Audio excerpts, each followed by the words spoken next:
Assalamualaikum warahmatullahi wabarakatuh.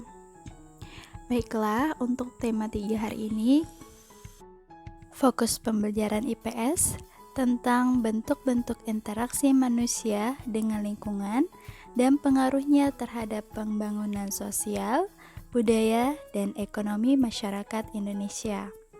Baiklah, sebelum memulai pelajaran, kita buka dengan melafazkan basmalah. Bismillahirrahmanirrahim. Bentuk interaksi manusia dengan lingkungan sosial. Dalam kegiatan sehari-hari, kita selalu berinteraksi dengan lingkungan sosial. Hal ini disebabkan sebagai makhluk sosial, kita tidak dapat memenuhi kebutuhan hidup tanpa peran orang lain. Ini dikatakan sering kita dengar bahwa manusia itu sebagai makhluk sosial. Sosial ya, ini salah tulis, jadi soal sosial. Setiap manusia saling melengkapi kekurangan yang dimilikinya. Kemudian terjadilah komunikasi antar satu individu dengan individu lainnya. Juga bisa terjadi antar satu individu dan kelompok atau antar satu kelompok dan kelompok lainnya. Nah, hubungan tersebut itulah yang disebut dengan interaksi sosial, di mana interaksi sosial terjalin dengan tujuan yang jelas dan saling mempengaruhi. Jadi, terjadinya interaksi itu ada tujuannya, bukan sekedar interaksi tanpa arah. Tujuan yang jelas. Dalam Quran Surah Al-Hujurat ayat 13, Bismillahirrahmanirrahim. Hai manusia, sesungguhnya kami menciptakan kamu dari seorang laki-laki dan seorang perempuan, dan menjadikan kamu berbangsa-bangsa dan bersuku-suku supaya kamu saling kenal mengenal. Sesungguhnya orang yang paling mulia di antara kamu di sisi Allah ialah orang yang paling takwa di antara kamu. Sesungguhnya Allah Maha mengetahui lagi Maha mengenal. Ayat tersebut dijadikan sebagai dasar untuk berinteraksi sosial antar sesama manusia. Memang sangat penting untuk saling mengenal dan saling berinteraksi dalam hal bermasyarakat dan bermuamalah. Allah menjadikan manusia dari berbagai macam suku dan bangsa agar kita saling mengenal. Yuk, sama-sama bangun interaksi sosial dengan siapa saja tanpa memandang kekayaan, jabatan, kecantikan, atau asal daerahnya. Karena di hadapan Allah, semua manusia sama derajatnya, yang membedakan hanyalah ketakwaannya. Kemudian, bentuk interaksi manusia dengan lingkungan alam. Juga tidak bisa kita pungkiri bahwa manusia juga sangat membutuhkan alam. Tapi ada interaksi nih, tidak hanya manusia yang membutuhkan alam, tapi alam juga membutuhkan manusia. Interaksi manusia dengan lingkungan alam ini terjadi secara alami dan saling mempengaruhi. Jadi setiap tindakan kita terhadap alam akan berpengaruh terhadap kondisi alam. Kondisi alam juga akan berpengaruh terhadap kehidupan manusia. Jadi misalnya kondisi alam sedang hujan misalnya, nah itu pasti mempengaruhi kegiatan-kegiatan manusia. Ada hubungan timbal balik yang saling mempengaruhi antara alam dan manusia. Misalnya, jika kita menebang pohon di hutan secara semena-mena, maka hutan akan gundul dan lingkungan menjadi gersang. Akibatnya bisa terjadi bencana banjir dan tanah longsor. Kemudian jika kita menangkap ikan dengan menggunakan bom ikan, maka akan banyak ikan-ikan kecil yang ikut mati. Akibatnya stok persediaan ikan akan menipis dan terumbu karang tempat tinggal ikan pun akan rusak. Kemudian manusia memanfaatkan lingkungan alam untuk memenuhi kebutuhan hidupnya. Ini udah sangat jelas ya.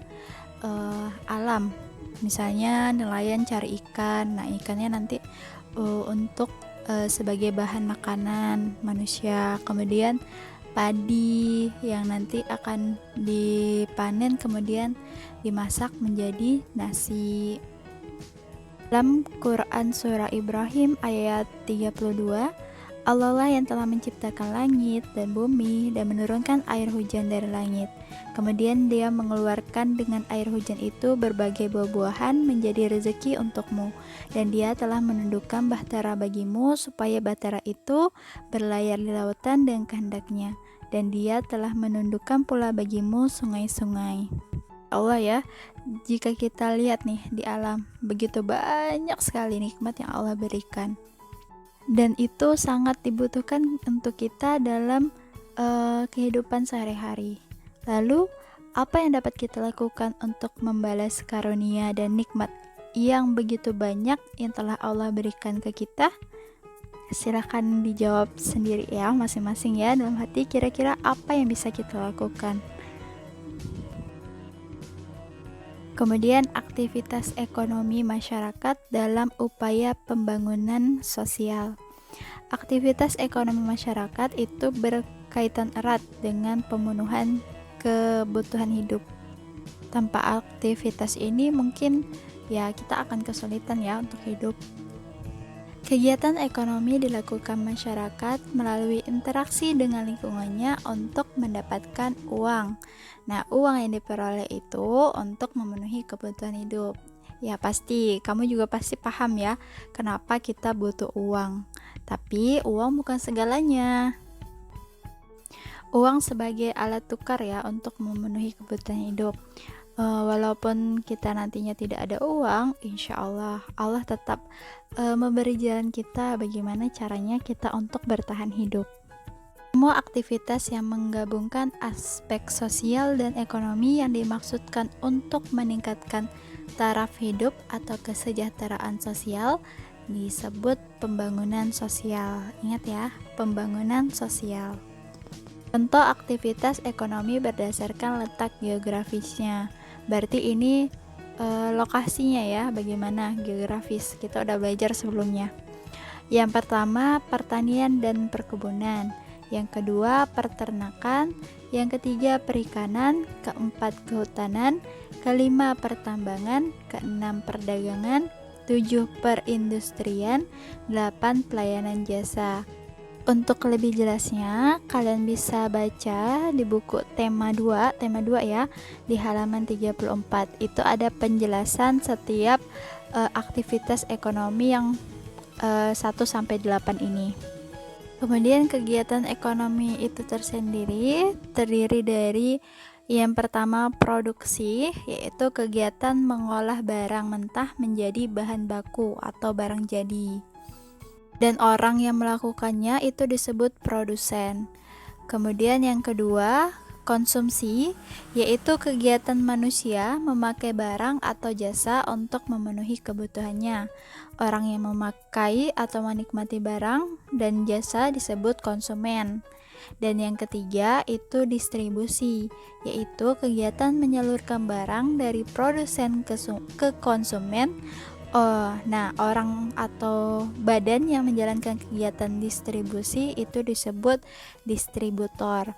Untuk jelasnya bisa buka buku tema 2 halaman 109. Nah, dari ketiga kegiatan ini saling berhubungan ya tentunya. Bismillahirrahmanirrahim. Tidak ada dosa bagimu untuk mencari karunia atau rezeki hasil perniagaan dari Tuhanmu. Al-Baqarah ayat 198. Nah, ini dalam surah ini menjelaskan bahwa kita dianjurkan untuk berniaga atau berdagang. Ini salah satu juga merupakan sunnah Rasulullah. Di hasil perdagangan atau perniagaan tersebut bisa kita gunakan untuk kehidupan sehari-hari, dan pastinya juga bisa kita untuk membantu orang lain dengan cara bersedekah. Nah, Masya Allah luar biasa. Jadi boleh nih sejak kecil coba belajar untuk berdagang. Dan ingat, perdagangnya barang-barang yang halalan dan thayyib, halal dan baik, bukan barang-barang yang tidak ada manfaatnya. Selanjutnya, aktivitas masyarakat dalam upaya pembangunan sosial budaya Indonesia.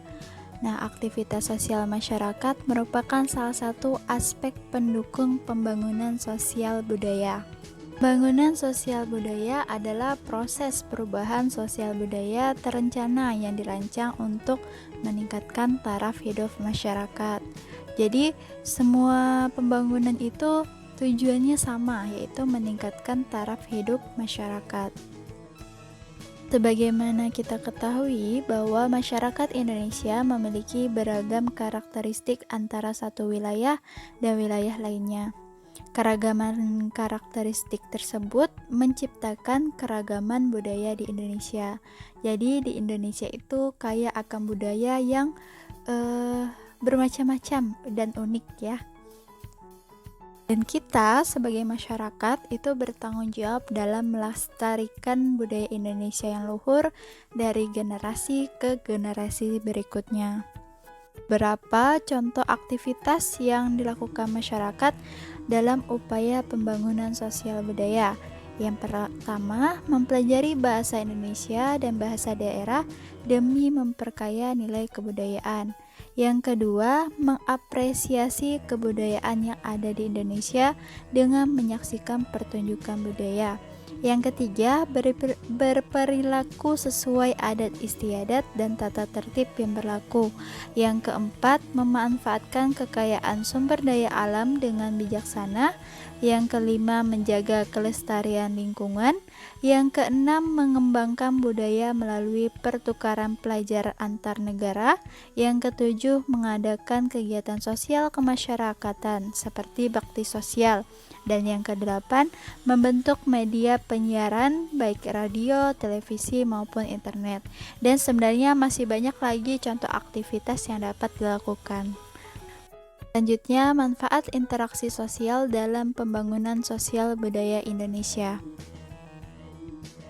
Nah, pembangunan sosial budaya harus terus dilakukan secara bersama-sama antar masyarakat dan pemerintah. Dan ini manfaat yang dapat kita hasilkan ketika adanya interaksi sosial. Yang pertama, mengenalkan kebudayaan Indonesia kepada bangsa lain. Yang kedua, menerima suatu kebudayaan baru yang positif. Yang ketiga, menjalin kerjasama yang baik dengan orang lain atau kelompok lain yang berbeda suku dan bangsanya. Yang keempat, mengembangkan sikap saling menghargai antar suku dan bangsa. Yang kelima, meningkatkan kesejahteraan masyarakat melalui aktivitas organisasi sosial budaya. Dan yang keenam, menghindari konflik dan pertikaian. Contoh pembangunan sosial budaya, yang pertama ada tradisi munggahan dalam suku Sunda.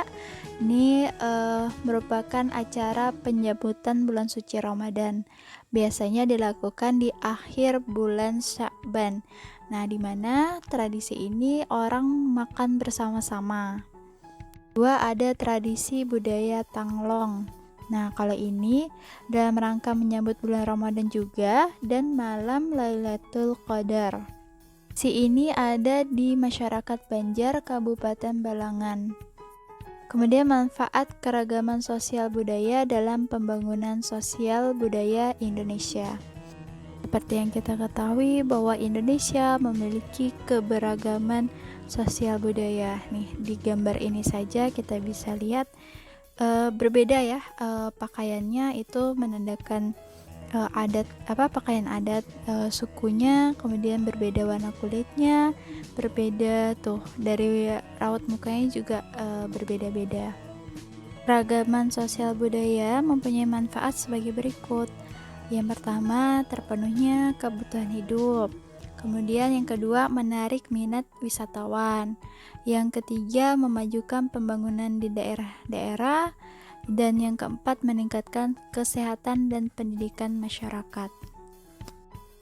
Baik, cukup sampai di sini penjelasannya. Selanjutnya silakan kerjakan tugas berikut. Kerjakan di buku tulis tematik. Tulis soalnya, kemudian jawaban yang benar ya. Nomor 1 sampai 5 silakan dikerjakan hari ini juga. Baiklah, kita tutup dengan melafazkan hamdalah. Alhamdulillahirabbil alamin. Ustazah akhiri, wassalamualaikum warahmatullahi wabarakatuh.